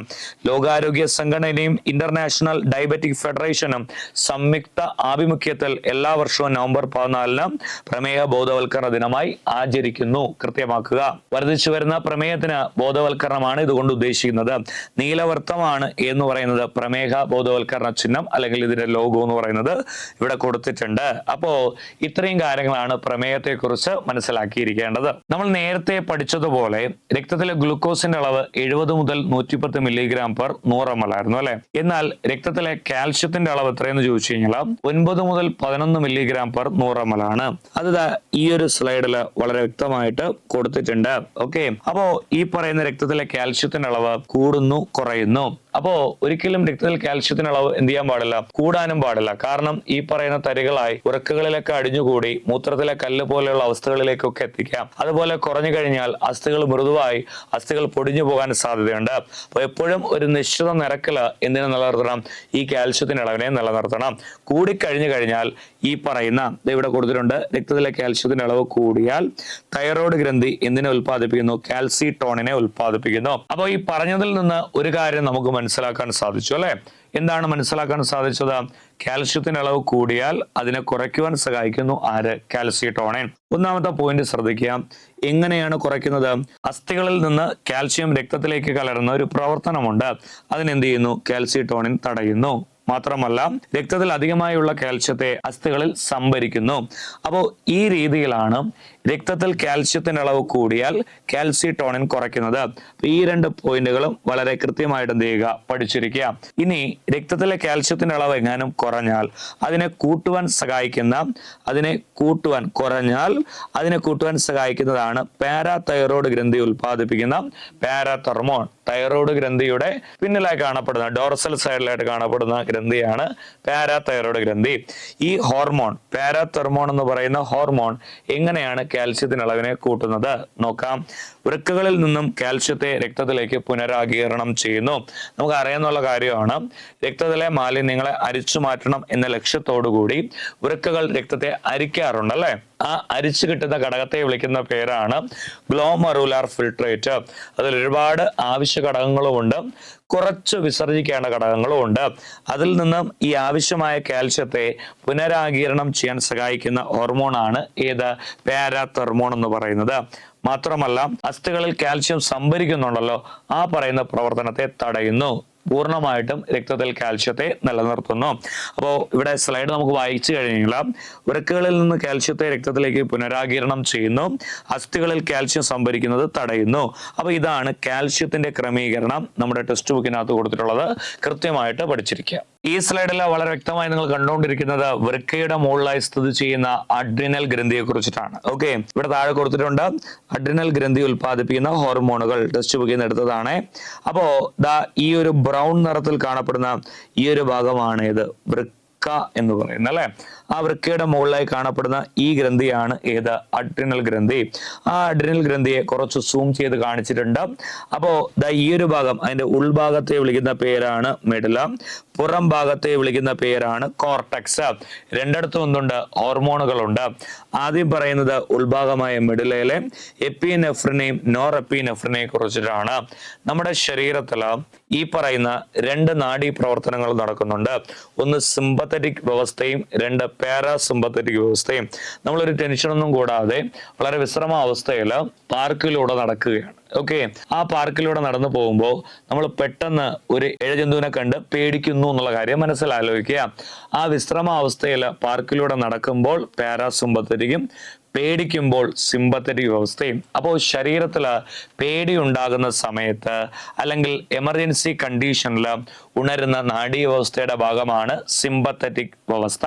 ഓക്കെ, ആ സിമ്പത്തറ്റിക് വ്യവസ്ഥയോട് ചേർന്ന് പ്രവർത്തിക്കുന്ന ഹോർമോണാണ് അഡ്രിനാലിനും നോർ അഡ്രിനാലിനും. ഓക്കെ, അല്ലെങ്കിൽ എപ്പിനെഫ്രിനും നോർ എപ്പിനെഫ്രിനും എന്ന് പറയും. അതുകൊണ്ടാണ് ഈ ഹോർമോണുകളെ അഡ്രിനാലിനെ എമർജൻസി ഹോർമോൺ അല്ലെങ്കിൽ അടിയന്തര ഹോർമോൺ എന്ന് വിളിക്കുന്നത്, നോർ അഡ്രിനാലിനെ സർജിക്കൽ ഹോർമോൺ എന്ന് വിളിക്കുന്നത്. അപ്പോ സ്ലൈഡ് നമുക്ക് നോക്കാം. എപ്പിനെഫ്രിൻ ആണ് പറയുന്നത്, അടിയന്തര സാഹചര്യങ്ങളിൽ സിമ്പത്തറ്റിക് വ്യവസ്ഥയോടൊത്ത് ചേർന്ന് പ്രവർത്തിക്കുന്നു. ഇതുവഴി ഇത്തരം സാഹചര്യങ്ങളെ പോരാടാനോ പിന്തിരിഞ്ഞോടാനോ കഴിയുന്നു. ക്ലിയർ ആയല്ലോ? സ്റ്റക്കായിട്ട് അവിടെ നമ്മൾ നിൽക്കുന്നില്ല അല്ലെ, റിട്ടൈൻ ചെയ്യുന്നുണ്ട് നമ്മുടെ പഴയ അവസ്ഥ. അതുപോലെ നോർ എപ്പിനെഫ്രിനോടൊപ്പം ചേർന്ന് പ്രവർത്തിക്കുന്നു. ഇതാണ് അഡ്രിനൽ ഗ്രന്ഥിയുടെ മെഡുലയിൽ ഉൽപ്പാദിപ്പിക്കുന്ന എപ്പിനെഫ്രിന്റെയും നോർ എപ്പിനെഫ്രിന്റെയും പ്രവർത്തനം. അടുത്തതാണ് പുറഭാഗമായ കോർട്ടക്സിൽ ഉൽപ്പാദിപ്പിക്കുന്ന ഹോർമോണുകൾ. ഏതൊക്കെയാണ്? കോർട്ടിസോൾ ഉണ്ട്, അൽഡോസ്റ്റെറോൺ ഉണ്ട്, ലൈംഗിക ഹോർമോണുകളുണ്ട്. ലൈംഗിക ഹോർമോണുകൾ ഡീറ്റെയിൽ ചെയ്യേണ്ട കാര്യമില്ല, അത് ലൈംഗിക വളർച്ചയും അതുപോലെ ധർമ്മങ്ങളെ നിയന്ത്രിക്കുന്നു. കോർട്ടിസോളും അൽഡോസ്റ്റെറോണും നോക്കാം. ആദ്യമായി പറയുന്നത് കോർട്ടിസോളിനെ കുറിച്ചിട്ടാണ്. 3 പോയിന്റുകളാണ് ഇവിടെ പഠിച്ചിരിക്കേണ്ടത്. നമ്മുടെ ശരീരത്തില് മാംസ്യം, കൊഴുപ്പ് എന്നിവയിൽ നിന്ന് ഊർജം കണ്ടെത്തുവാൻ സഹായിക്കുന്ന ഹോർമോണാണ് ഏതെന്ന് പറയുന്നത്, കോർട്ടിസോൾ. പോയിന്റ് നമ്പർ 1 വളരെ ക്ലിയർ ആണെന്ന് വിശ്വസിക്കുകയാണ്. നമ്പർ 2, നമ്മുടെ പ്രതിരോധ കോശങ്ങൾ അണുക്കൾക്കെതിരെ പോരാടുകയാണ് അല്ലെ. അപ്പോൾ ഈ അണുക്കൾ കീഴ്പ്പെട്ട് കഴിഞ്ഞാലും ഈ പ്രതിരോധ കോശങ്ങൾ പോരാടുന്നത് അത്ര നല്ലതല്ല.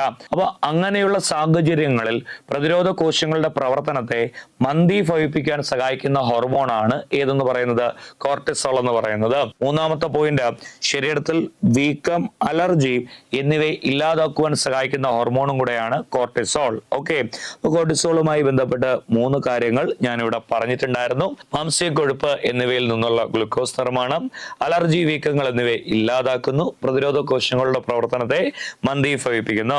അടുത്തതാണ് അൾഡോസ്റ്റിറോൺ എന്ന് പറയുന്നത്. വൃക്കകളിൽ പ്രവർത്തിച്ച് ശരീരത്തിലെ ലവണജല ലവണജല സന്തുലനാവസ്ഥ നിലനിർത്തുന്നു. മാത്രമല്ല രക്തസമ്മർദ്ദത്തെ ക്രമീകരിക്കുവാൻ സഹായിക്കുന്ന ഹോർമോണും കൂടെയാണ് ഏതെന്ന് പറയുന്നത്, അൽഡോസ്റ്റെറോൺ. നോക്കിക്കോളണേ, ഞാൻ 2 വാക്കുകൾ ഇവിടെ എഴുതുകയാണ്. ഒന്നാമത്തേത്, 2 വാക്കുകൾ ഞാൻ ഇവിടെ എഴുതുന്നുണ്ട്. ഒന്നാമത്തേത് അൾഡോസ്റ്റെറോണും രണ്ടാമത്തേത് ആൽബുമിനും. ഓക്കെ, ഈ പറയുന്ന 2 വാക്കുകളുടെ ഫ്രണ്ടിലും എന്തുണ്ട്, അല്ലുണ്ട് അല്ലെ. അൽ എന്ന് പറയുമ്പോൾ നിങ്ങൾ എപ്പോഴും മനസ്സിൽ വിചാരിക്കുക, അതൊരു കീവേഡാണ്. രക്തസമ്മർദ്ദത്തെ ക്രമീകരിക്കാൻ സഹായിക്കുന്നു എന്ന് പറയുക. അപ്പൊ അൾഡോസ്റ്റെറോണിന്റെ ആൽബുമിന്റെ ജോലി ഒന്ന് തന്നെയാണ്, രക്തസമ്മർദ്ദത്തെ ക്രമീകരിക്കുക. ആൽബുമിൻ കാണപ്പെടുന്നത് ഈ പറയുന്ന രക്തത്തിലെ പ്ലാസ്മയിൽ കാണപ്പെടുന്ന ഒരു പ്രോട്ടീനാണ് ഇത് ആൽബുമിൻ.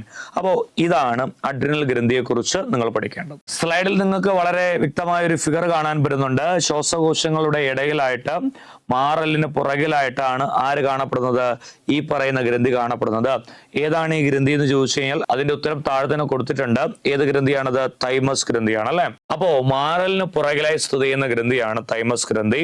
യൗവനകാലം വരെ മാത്രമേ ഉള്ളൂ എന്ന് ടെക്സ്റ്റ് ബുക്കിൽ പരിചയപ്പെടുത്തിയിട്ടുണ്ട്. അതായത് ശൈശവ കാലഘട്ടങ്ങളിൽ വളരെ സജീവമായി പ്രവർത്തിക്കുകയും പ്രായപൂർത്തിയാവുമ്പോൾ ഇത് ചുരുങ്ങി ചെറുതാവുകയും ചെയ്യുന്നു. അതുകൊണ്ട് തന്നെ ഈ തൈമസ് ഗ്രന്ഥി യുവത്വ ഗ്രന്ഥി എന്നും ഇവ ഉൽപ്പാദിപ്പിക്കുന്ന ഹോർമോണുകളെ യുവത്വ ഹോർമോൺ എന്നും വിളിക്കുന്നു.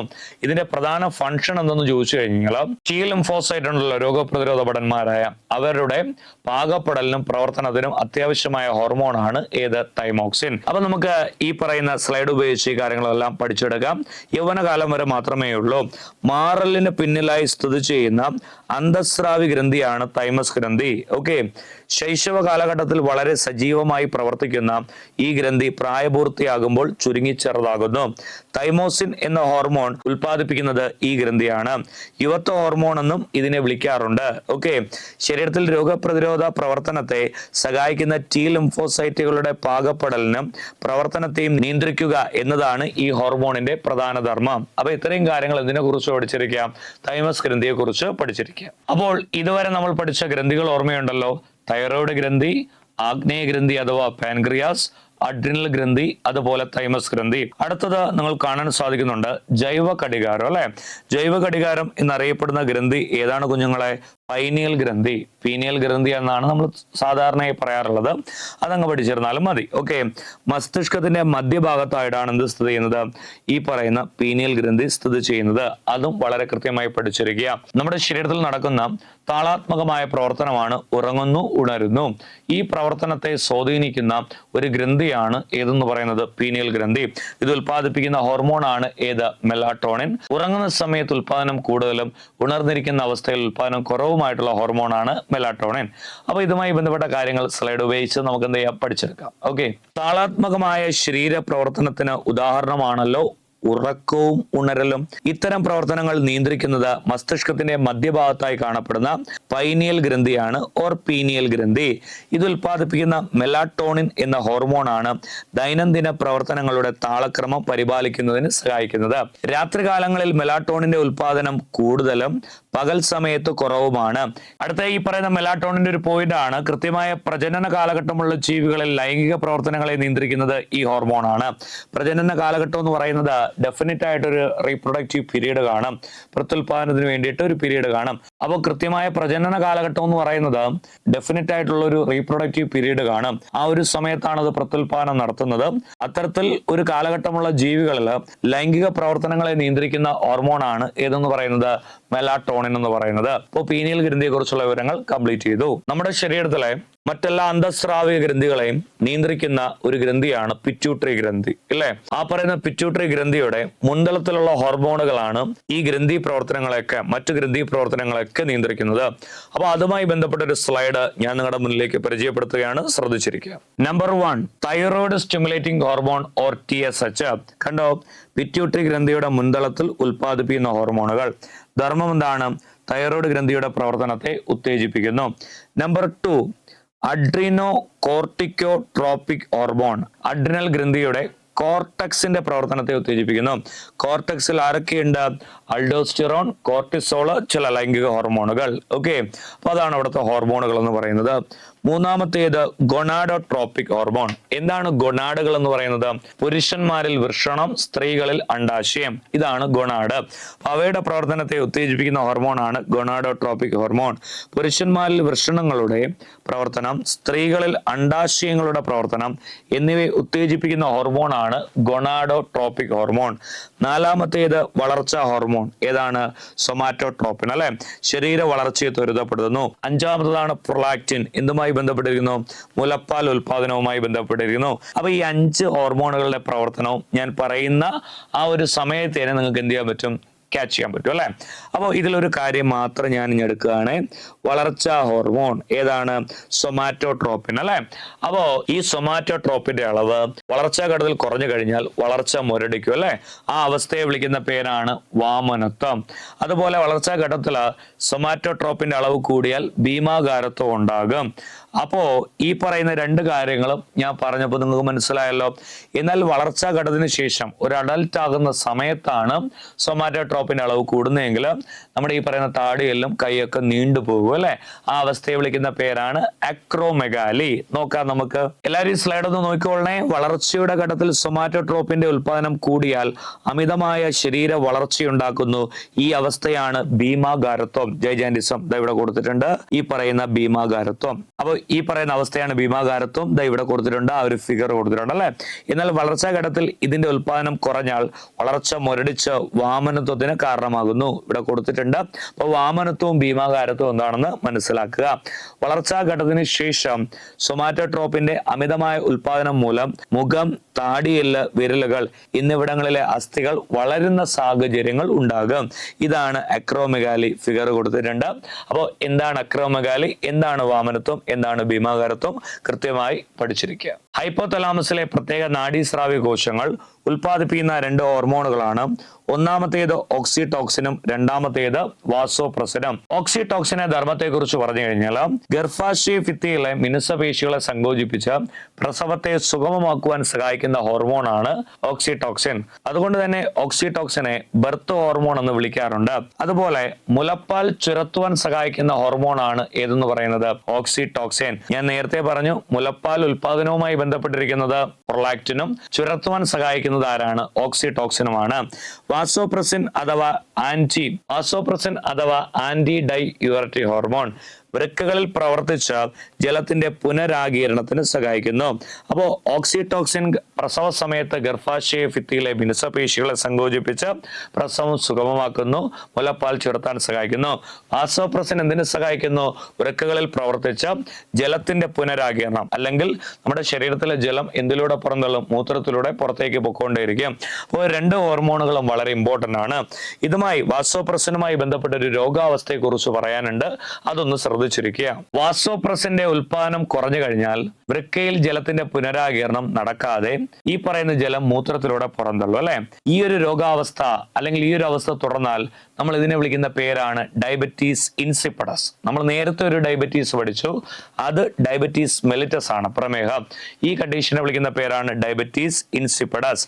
വാസോപ്രസിന്റെ ഉൽപാദനം കുറയുമ്പോൾ വൃക്കയിൽ ജലത്തിന്റെ പുനരാഗീരണം കുറയുകയും കൂടിയ അളവിൽ മൂത്രം പുറന്തള്ളപ്പെടുകയും ചെയ്യുന്നു. ഈ അവസ്ഥയാണ് ഡയബറ്റീസ് ഇൻസിപ്പഡസ് എന്ന് പറയുന്നത്. കൂടെയുള്ള മൂത്രവിസർജനം, കൂടിയ ദാഹം എന്നിവയാണ് ഇതിന്റെ ലക്ഷണം.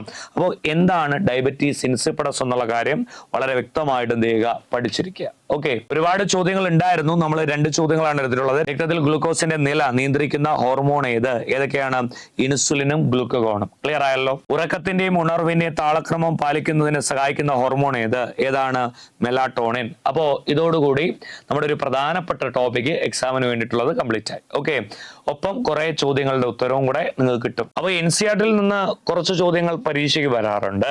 അതൊരു കുറച്ച് കണ്ടന്റ് നമ്മൾ പഠിച്ചിരുന്നു കഴിഞ്ഞാൽ അതിൽ കുറെ ചോദ്യങ്ങൾക്ക് ഉത്തരം എഴുതാൻ പറ്റും. അതിലൊരു കണ്ടന്റ് ആണ് ഇമ്മ്യൂണോഗ്ലോബുലിൻ എന്ന് പറയുന്നത്. ഈ ഒരു ചോദ്യം ഒരുപാട് പരീക്ഷയ്ക്ക് ചോദിക്കാറുണ്ട്. പ്രസവശേഷം ആദ്യമായി ഉൽപ്പാദിപ്പിക്കുന്ന മുലപ്പാലാണ് കൊളസ്ട്രം. ഇതിലടങ്ങിയിരിക്കുന്ന ഇമ്മ്യൂണോഗ്ലോബുലിൻ ഏതാണ്? ഓക്കെ, അപ്പൊ ഈ ഒരു ചോദ്യത്തിന് കൃത്യമായ വിശദീകരണം NCERT കൊടുത്തിട്ടുണ്ട്. നമുക്ക് ആ സ്ലൈഡ് ഒന്ന് പരിശോധിക്കാം. ഇമ്മ്യൂണോഗ്ലോബുലിനുകൾ, ആന്റിബോഡികൾ, അതിനെ ഷോർട്ട് ഫോം ആണ് IG. ധർമ്മങ്ങൾ നോക്കാം. IgA രോഗപ്രതിരോധം സാധ്യമാക്കുക എന്നതാണ് ഇതിന്റെ ലക്ഷ്യം. ഈ IgA എവിടെ അടങ്ങിയിരിക്കുന്നു? കൊളസ്ട്രത്തിൽ അടങ്ങിയിരിക്കുന്നു. അപ്പൊ കൊളസ്ട്രത്തെ കുറിച്ച് നമ്മൾ കണ്ടതാണ്. പ്രസവിച്ചു കഴിഞ്ഞാൽ ആദ്യ നാളുകളിൽ ഉണ്ടാകുന്ന മുലപ്പാൽ, അതാണ് കൊളസ്ട്രം എന്ന് പറയുന്നത്. അതിലടങ്ങിയിരിക്കുന്നു ആര്? IgA. വേറൊന്നുണ്ട് IgD.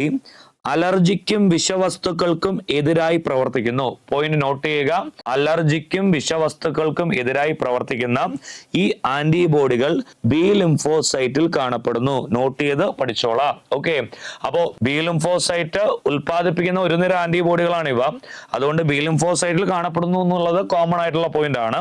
നിങ്ങളിവിടെ പഠിച്ചിരിക്കേണ്ടത് അലർജിക്കും വിഷവസ്തുക്കൾക്കും എതിരായി പ്രവർത്തിക്കുന്നു. ആര്? IgD. അടുത്തത് IgE ആണ്. മറ്റു കോശങ്ങളെയും ബേസോഫിലുകളെയും ഉത്തേജിപ്പിച്ച് ഹിസ്റ്റാമിനുകളെയും അതുപോലെയുള്ള വസ്തുക്കളെയും സ്വതന്ത്രമാക്കി അലർജിക്കെതിരെ രോഗപ്രതിരോധം സാധ്യമാക്കുന്ന ഈ ആന്റിബോഡികൾ ശ്ലേഷ്മ സ്തരത്തിലും ത്വക്ക്, ശ്വാസകോശങ്ങൾ എന്നിവയിലും കാണപ്പെടുന്നു. അപ്പോൾ IgEയുടെ കീ പോയിന്റ് എന്താണ്? മെയിൻലി അലർജിക്കെതിരെ പോരാടുന്നു. IgDയിലും കൊടുത്തിട്ടുണ്ട്, IgEയിലും കൊടുത്തിട്ടുണ്ട്. പക്ഷെ IgE ആണ് ഏറ്റവും പ്രധാനമായിട്ട് അലർജിക്കെതിരെ പോരാടുന്നത്. അപ്പൊ അത് ഈ ഒരു പോയിന്റ് വളരെ കൃത്യമായിട്ട് പഠിച്ചിരിക്കുക. അടുത്തതാണ് IgG, IgM അല്ലെ. IgGയെ കുറിച്ച് പറയുകയാണെങ്കിൽ മാതാവിൽ നിന്ന് പ്ലാസന്റയിലൂടെ കടന്നു വന്ന് കുഞ്ഞിന് രോഗപ്രതിരോധം സാധ്യമാക്കുന്ന ഇമ്മ്യൂണോഗ്ലോബുലിനാണ് IgG. അതുപോലെ IgM രോഗാണുബാധയുണ്ടാകുന്ന ഭാഗത്ത് ആദ്യമെത്തി മറ്റ് WBCകളെ ഉത്തേജിപ്പിച്ച് രോഗപ്രതിരോധം സാധ്യമാക്കുന്ന ആളാണ് IgM. ഓക്കെ, അപ്പോ IgGയെ കുറിച്ച് സ്ലൈഡ് ഉപയോഗിച്ച് പറയുകയാണെങ്കിൽ മാതാവിൽ നിന്ന് പ്ലാസന്റയിലൂടെ കടന്നു വന്ന നവജാത ശിശുക്കൾക്ക് രോഗപ്രതിരോധ ശേഷി സാധ്യമാക്കുന്നു. ഇത് മൊത്തത്തിലുള്ള ഇമ്മ്യൂണോഗ്ലോബിനുകളുടെ ഏകദേശം 75% വരും. അതുപോലെ IgM രോഗാണുബാധയുണ്ടായ ഭാഗത്ത് ആദ്യമെത്തി ബി ലിംഫോസൈറ്റുകളെ ഉത്തേജിപ്പിച്ച് രോഗപ്രതിരോധ ശേഷി സാധ്യമാക്കുന്നു. ഇമ്മ്യൂണോഗ്ലോബിനുകളിൽ ഏറ്റവും വലുത് ഇതാണ്. അപ്പൊ രോഗാണുബാധയുണ്ടാകുന്ന ഭാഗത്ത് ആദ്യമെത്തി ബി ലിംഫോസൈറ്റുകളെ ഉത്തേജിപ്പിച്ച് രോഗപ്രതിരോധം സാധ്യമാക്കുന്നു. അപ്പോൾ ഇത്രയും കാര്യങ്ങളാണ് പഠിക്കേണ്ടത്. നോക്കാം നമുക്ക്. പ്രസവശേഷം ആദ്യമായി ഉൽപ്പാദിപ്പിക്കുന്ന മുലപ്പാലാണ് കൊളസ്ട്രം. ഇതിലടങ്ങിയിരിക്കുന്ന ഇമ്മ്യൂണോഗ്ലോബുലിൻ ഏത്? ഉത്തരം ഏതാണ് മക്കളെ? IgA ആണല്ലേ. എന്താണ് IgD എന്ന് പറയുന്നത്? അലർജിക്കും ഈ പറയുന്ന ആന്റിജനും എതിരായി പ്രവർത്തിക്കുന്നു. അലർജിക്ക് മെയിൻലി പ്രവർത്തിക്കുന്ന ഒരു ഇമ്മ്യൂണോഗ്ലോബുലിൻ ഏതാണ്? IgE ആണ്. അലർജിക്കെതിരെ മെയിൻലി പ്രവർത്തിക്കുന്ന ഏതാണ്? IG. അപ്പൊ നിങ്ങൾ ചോദിക്കും ഈ പറയുന്ന IgD എഴുതിക്കൂടെ എന്ന് ചോദിക്കും. അപ്പോ ഈ പറയുന്ന നിങ്ങളുടെ ക്വസ്റ്റ്യൻ പേപ്പറിൽ സെന്റൻസ് നല്ല വൃത്തിയായിട്ട് കൊടുത്തിരിക്കും. അതായത് ഈ പറയുന്ന ഹിസ്റ്റാമിനുകളെയും മറ്റ് ബേസോഫിലുകളെയും ഒക്കെ ഉത്തേജിപ്പിച്ച് അലർജിക്കെതിരെ പോരാടുവാൻ സഹായിക്കുന്ന, അങ്ങനെ പറഞ്ഞ് ചോദ്യം നല്ല ലെങ്തിൽ കാണും എങ്കിൽ നിങ്ങൾ എന്ത് കറുപ്പിക്കുക? IgE കറുപ്പിക്കുക. അലർജിക്കും അതുപോലെ തന്നെയാണ് ആന്റിജനും എതിരെ എന്ന് ഒരുമിച്ച് തന്നു കഴിഞ്ഞാൽ IgD കറുപ്പിക്കുക. ക്ലിയർ ആയല്ലോ. IgG മാതാവിൽ നിന്ന് പ്ലാസന്റയിലൂടെ കടന്നു വന്ന് കുഞ്ഞിന് രോഗപ്രതിരോധ ശേഷി നൽകുന്നു. വളരെ കൃത്യമായിട്ട് ഈ ചോദ്യത്തിന്റെ വിശദീകരണം പഠിച്ചിരിക്കുക. മസ്തിഷ്കത്തിലെ പ്രത്യേക ഗാംഗ്ലിയോണുകളുടെ നാശത്തിന് കാരണമാകുന്ന രോഗം ഏത്? അപസ്മാരം, Alzheimer's, Parkinson's, brain tumour. Okay, അപ്പോൾ ഇതുമായി ബന്ധപ്പെട്ട കുറച്ച് കാര്യങ്ങളാണ് ഇനി പറയാൻ പോകുന്നത്. എന്താണ് അപസ്മാരം? എന്താണ് പാർക്കിൻസൺസ്? എന്താണ് അൽഷിമേഴ്സ്? ടെക്സ്റ്റ് ബുക്കിലെ കാര്യമാണ്. രോഗം അൽഷിമേഴ്സ് കാരണം മസ്തിഷ്കത്തിലെ നാഡീകലകളിൽ ആലയമായിരിക്കുന്ന ഒരുതരം പ്രോട്ടീൻ അടിഞ്ഞുകൂടുന്നു. അപ്പോൾ എന്താണ് അൽഷിമേഴ്സ് എന്ന് ചോദിച്ചു കഴിഞ്ഞാൽ മസ്തിഷ്കത്തിലെ നാഡീകലകളിൽ ആലയമായ ഒരുതരം പ്രോട്ടീൻ അടിഞ്ഞുകൂടുന്നു. ഇതുമൂലം എന്ത് ചെയ്യുന്നു? ന്യൂറോണുകൾ നശിക്കുന്നു. ഇതാണ് ഇതിന് കാരണം, അൽഷിമേഴ്സിന് കാരണം. ലോക അൽഷിമേഴ്സ് ദിനമെന്നാണ് സെപ്റ്റംബർ 21.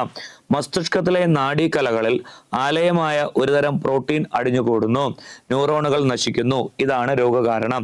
കേവലം ഓർമ്മകൾ പോലെ ഇല്ലാതാവുകയും കൂട്ടുകാരെയും ബന്ധുക്കളെയും തിരിച്ചറിയാൻ കഴിയാതെ വരികയും ദിനചര്യകൾ പോലും ചെയ്യാൻ കഴിയാതെ വരികയും ചെയ്യുന്നതാണ് ഈ രോഗത്തിന്റെ ലക്ഷണങ്ങൾ. അപ്പോൾ അൽഷിമേഴ്സ് വളരെ കൃത്യമായിട്ട് പഠിച്ചിരിക്കുക. രണ്ടാമത്തെ രോഗമാണ് പാർക്കിൻസൺസ്, മസ്തിഷ്കത്തിലെ പ്രത്യേക ഗാംഗ്ലിയോണുകളുടെ നാശം. എന്താണ് ഗാംഗ്ലിയോൺ എന്ന് ചോദിച്ചു കഴിഞ്ഞാൽ നമ്മുടെ ന്യൂറോണിന്റെ 3 ഭാഗങ്ങളാണ്: ഡെൻഡ്രൈറ്റ്, അതുപോലെ സെൽ ബോഡി, അതുപോലെ ആക്സോൺ. അതിൽ നടുവിൽ വരുന്ന ഭാഗമാണ് സെൽ ബോഡി. ആ സെൽ ബോഡിയുടെ ഒരു കൂട്ടത്തെ വിളിക്കുന്ന പേരാണ് ഏതെന്ന് പറയുന്നത് ഗാംഗ്ലിയോൺ എന്ന് പറയുന്നത്. അത് എന്ത് ചെയ്യും? നശിച്ചു പോകും. അത് വളരെ മാരകമായിട്ടുള്ള അവസ്ഥയാണ് അല്ലെ. അതുപോലെ തലച്ചോറിൽ ഡോപ്പാമിൻ എന്ന് പറയുന്ന ഒരു നാഡീയ പ്രേക്ഷകം ഉണ്ടല്ലോ. അപ്പൊ അടുത്ത് പഠിക്കാൻ പോകുന്ന രോഗമാണ് ഏത്? പാർക്കിൻസൺസ്. ഓക്കെ, എന്താണ് പാർക്കിൻസൺസിന്റെ രോഗകാരണം? നമ്മുടെ മസ്തിഷ്കത്തിലെ പ്രത്യേക ഗാംഗ്ലിയോണുകളുടെ നാശം. എന്താണ് ഗാംഗ്ലിയോൺ എന്ന് പറയുന്നത്? നമ്മുടെ നാഡീവ്യവസ്ഥയുടെ അടിസ്ഥാന ഘടകമായ ന്യൂറോണുകളുടെ 3 ഭാഗങ്ങളാണ്: ഡെൻഡ്രൈറ്റ്, സെൽ ബോഡി, ആക്സോൺ. ആ സെൽ ബോഡിയുടെ ഒരു കൂട്ടമാണ് ഗാംഗ്ലിയോൺ എന്ന് പറയുന്നത് അല്ലെ. ആ ഗാംഗ്ലിയോൺ എന്ത് ചെയ്യും? നശിച്ചു പോകുന്നത് മാരകമായ അവസ്ഥയാണ്. അത് മാത്രമല്ല, തലച്ചോറിലെ ഏറ്റവും ഇമ്പോർട്ടന്റ് ആയിട്ടുള്ള നാഡീയ പ്രേക്ഷകമാണ് ഡോപ്പാമിൻ. അതിന്റെ ഉൽപാദനം കുറയുന്നത് മൂലം എന്തുണ്ടാകുന്നു? പാർക്കിൻസൺസ് ഉണ്ടാകുന്നു. അപ്പോ മസ്തിഷ്കത്തിലെ പ്രത്യേക ഗാംഗ്ലിയോണുകളുടെ നാശം, തലച്ചോറിൽ ഡോപ്പാമിൻ എന്ന് പറയുന്ന നാഡീയ പ്രേക്ഷകത്തിന്റെ ഉൽപാദനം കുറയുന്നു. ലക്ഷണം: ശരീരത്തിലെ തുലനനില നഷ്ടപ്പെടുക, പേശികളുടെ ക്രമരഹിതമായ ചലനം, ശരീരത്തിന് വിറയൽ, വായിൽ നിന്ന് ഉമിനീര് ഒഴുകുക. ഇതൊക്കെയാണ് രോഗത്തിന്റെ ലക്ഷണമായി പറയുന്നത്. നാഡീവ്യവസ്ഥയുടെ ഒരു പ്രധാന പ്രവർത്തന രീതിയാണ് ന്യൂറോണുകളിൽ നിന്ന് മറ്റു ന്യൂറോണുകളിലേക്ക് എന്ത് ട്രാവൽ ചെയ്യാണ്? ആവേഗങ്ങൾ ട്രാവൽ ചെയ്യണം അല്ലെ. ഈ വൈദ്യുത തരംഗങ്ങൾ വളരെ ക്രമമായിട്ടാണ് എന്ത് ചെയ്യുന്നത്? സംവഹിക്കുന്നത്. അപ്പോ നമുക്ക് ന്യൂറോ ട്രാൻസ്മിറ്റേഴ്സ് അല്ലെങ്കിൽ നാഡീയ പ്രേക്ഷകം പോലെയുള്ള ഘടകങ്ങളുടെ കുറവ് മൂലം എന്തുണ്ടാകുന്നു? ഈ വൈദ്യുത തരംഗങ്ങൾ ക്രമരഹിതമായി ചലിക്കുന്നു. ആ അവസ്ഥയെ വിളിക്കുന്ന പേരാണ് അപസ്മാരം. തലച്ചോറിൽ തുടർച്ചയായ ക്രമരഹിതമായ വൈദ്യുത പ്രവാഹം ഉണ്ടാകുന്നു. ഇതാണ് രോഗത്തിന് കാരണം. അപ്പോൾ ലക്ഷണത്തെ കുറിച്ച് പറയുകയാണെങ്കിൽ, തുടരെയുള്ള പേശി സങ്കോചം മൂലം സന്നി, വായിൽ നിന്ന് നുരയും പതയും വരിക, പല്ലുകൾ കടിച്ചു പിടിക്കുക, തുടർന്ന് രോഗി അബോധാവസ്ഥയിലാകുന്നു. ഇതാണ് അപസ്മാരം. അപ്പോ നമുക്ക് ചോദ്യത്തിലോട്ട് വന്നു കഴിഞ്ഞാൽ, മസ്തിഷ്കത്തിലെ പ്രത്യേക ഗാംഗ്ലിയോണുകളുടെ നാശത്തിന് കാരണമാകുന്ന രോഗം ഏതാണ്? പാർക്കിൻസൺസ് ആണ്. ഈ ഒരു ചോദ്യത്തിന്റെ വിശദീകരണവും കൃത്യമായിട്ട് പഠിച്ചിരിക്കുക. അപ്പോൾ അസിസ്റ്റന്റ് സെയിൽസ്മാൻ പരീക്ഷയ്ക്ക് ആവശ്യമായിട്ടുള്ള കുറച്ച് ടോപ്പിക്കുകൾ ഞാൻ നിങ്ങളുടെ മുന്നിലേക്ക് പരിചയപ്പെടുത്തി. എല്ലാം നല്ല രീതിയിൽ പഠിക്കുക. ഓക്കെ, ഇന്നത്തെ ക്ലാസ് അവസാനിക്കുകയാണ്. എല്ലാവരും പരീക്ഷ നല്ല രീതിയിൽ എഴുതുക. എല്ലാവർക്കും വിജയാശംസകൾ നേരുന്നു.